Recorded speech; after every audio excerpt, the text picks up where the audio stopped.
Nous sommes aujourd'hui à Sclos-de-Conte, à la ferme du Bien Vivre, qui a la particularité d'avoir été créée par la commune. Pourquoi cette création?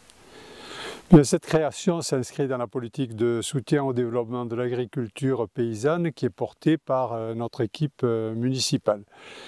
Elle consiste à favoriser l'installation d'agriculteurs en créant les meilleures conditions pour qu'ils puissent exercer leur métier.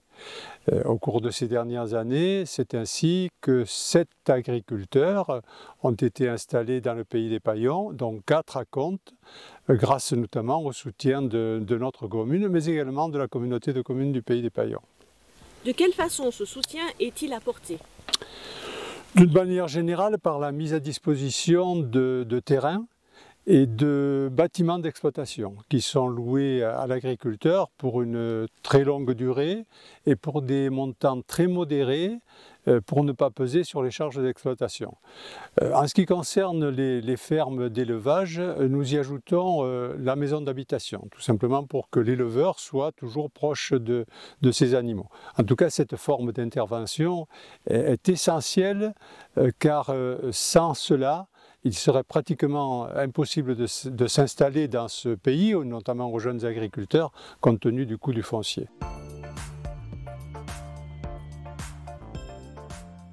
Nos territoires et ceux qui y vivent trouvent-ils leur compte dans ce soutien à l'installation d'agriculteurs? Oui, et de différentes façons. En premier lieu, parce que les habitants de nos villages peuvent ainsi profiter des produits de l'agriculture ou de l'élevage, tous bio et frais. Et qui plus est, tous sont accessibles par des filières courtes, que ce soit la vente à la ferme, le marché paysan de Contes, ou encore la livraison de paniers bio, comme le pratique Philippe Cornejo, l'agriculteur de la ferme du Bon Vivre. Et encore?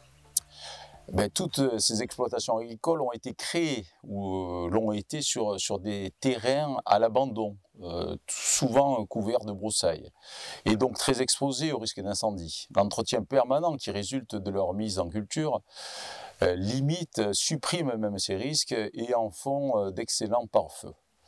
Par ailleurs, les terrains cultivés favorisent l'infiltration des eaux, ce qui réduit le ruissellement et ses conséquences en cas de fortes pluies auxquelles nos territoires sont exposés. Le plan local d'urbanisme de la commune fait également une large place à l'agriculture au titre de la protection de l'environnement. Oui, la préservation des zones agricoles et naturelles constitue effectivement un point fort de notre PLU. Ensemble, elles représentent 80% des 2000 hectares de notre commune.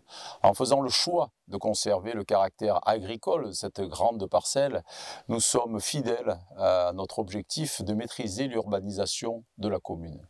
Finalement, le choix de favoriser l'installation d'exploitations agricoles est doublement vertueux. Pour notre santé, grâce à la qualité des produits qui nous sont proposés, mais également pour notre environnement.